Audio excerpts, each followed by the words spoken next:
you're in a spot here, there's a deadline contractually with the rookie extensions. Have you thought about that at all, or have there been talks about that to a degree that you know? A little bit. I guess we'll find out very, very soon with the deadline approaching. So it's something I try not to focus on. I got a lot of other stuff to think about right now with getting adjusted to a new team, regular season starting up right away, and just trying to get on the same page as all these guys. Does it help that there is an actual deadline? For instance, like it's kind of out of your hands, I think tomorrow, right? Or is it tomorrow? Yeah. So after that, it's don't have to think about it anymore. So it makes it nice. Right. Has it been on your mind? Like, especially once there's a trade and the things that are sort of out of your control to a degree. Have you thought about it at all, like this process, or has it just been about the? I was thinking about it before I was traded in Memphis. Then when they traded me, obviously that kind of left my head because all I was thinking about was coming here and trying to get adjusted. New team, it would be this team's first time seeing me like in the gym and their practices on their team. So something I wasn't really thinking about.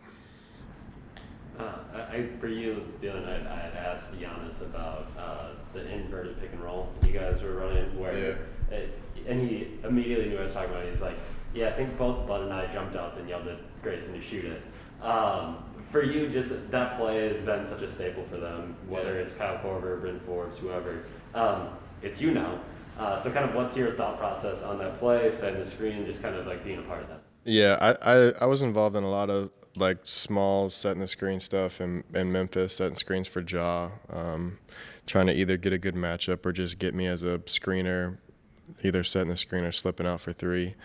So it's something I'm very comfortable doing. And in that instance, the only thing I was thinking about was I don't even remember who it was that switched on to him. Someone that was maybe 6 foot tall switched on to him. So that the only thing I was thinking about was let's get it back there. So I didn't even see where my guy was or look at the rim. But it's something I'm comfortable doing. I think it'll be a really good thing for me and Giannis, especially with my ability to just sprint up there and get out and shoot the ball, and then it allows him to get space to drive. You mentioned screen for Ja. That's going to be a smaller guy. The guys that cover Giannis typically, around 7 feet tall. Easier to screen. I guess that's one way to look at it, but also you got to stand in and take it. So just what does that look like? I guess it's a little bit different. It's a little bit easier to get a hit. Most of the guys that are guarding Ja are small, quicker defenders. The guys who are guarding Giannis are usually bigger, a little slower.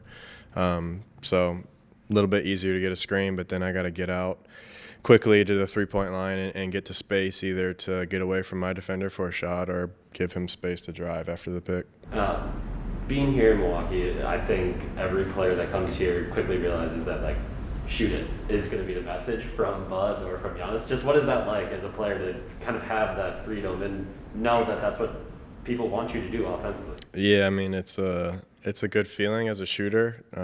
There is no second guessing. It's always look at the rim and shoot it. I think I got up 5 or 6 threes a game playing around 20 minutes in the preseason, and Coach Bud, Giannis, everybody was telling me about shots that I passed up. So it's a nice feeling. It's nice to have the team's confidence and kind of telling you to shoot. It makes me a lot more comfortable out there as a shooter to just know I have that freedom.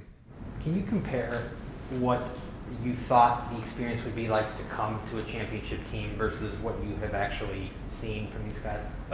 Yeah, I mean, I had zero expectation. I had no idea what it was going to be like. Yeah, I couldn't tell you. I will tell you the very first practice that Giannis was back, I was out on the sideline that practice. But when I saw that group, Giannis, Chris, Drew, get together and playing together, I could tell that it was a championship team that I was a part of then. The intensity, the way they dominated both ends of the floor, it felt like the other group couldn't get comfortable in anything they were trying to run, or they made it look easy on offense. I could tell that that's what a championship team looks like. So it was different for me to see that up close and in practice. It's not like a group that rubs it in. I don't know if rub it in is the right way to say it, but there's I still think they're probably quiet, somewhat humble, maybe compared to what. Yeah, nobody walks around like they won a championship last year.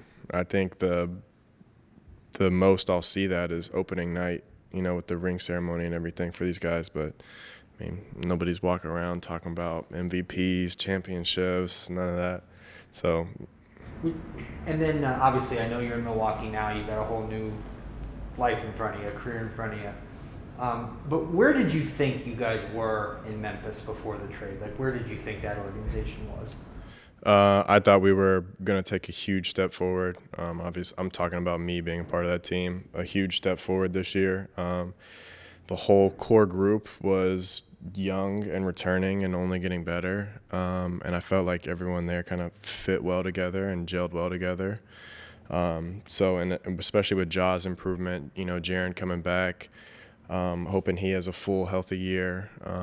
He's going to be a great piece for that group. And Dylan keeping expanding his shooting role or scoring role, and then all the other guys that are, still on rookie deals or young, like Melt was only 20, 22, 20, 21, something like that. So a lot of young guys that are really, really good in a deep team. There were times that year where we had like 12, 13 guys that were just coming in and out of the rotation. So I thought we were a group that had a lot of pieces, and we're going to be a lot better this year. But they moved you and they moved Jonas, and Steven was really the only acquisition. When you talk to maybe former teammates, does it sound like patience is more of a thing instead of sort of strike now and make that big step that you thought they were gonna make? Yeah, they're not in a rush to be a contender, if that's what you mean. I knew that too, being there, but I thought that group, we had been on the fringe. We played in a playing game 2 years in a row, and I thought this year was going to be the year where we stepped up and solidified our spot in the playoffs before a playing game. Thanks. You were talking a little bit about how once Giannis gets into a practice, you can kind of tell the flip, like the switch flips a little bit. What do you think it means that he's kind of the worker that he is? That as a leader, it's not bullshit with him. He is working that hard. He is putting extra time in the gym. What do you think that means to this team and organization? I think it's a lot. It just provides this lead by example that, makes it easy. You're not asking other guys to do anything that your best player is not going to do. So, it makes it pretty easy for someone in my situation or someone else to just say, okay, this is what we're going to do. There's no hesitation. There's no doubts, none of that.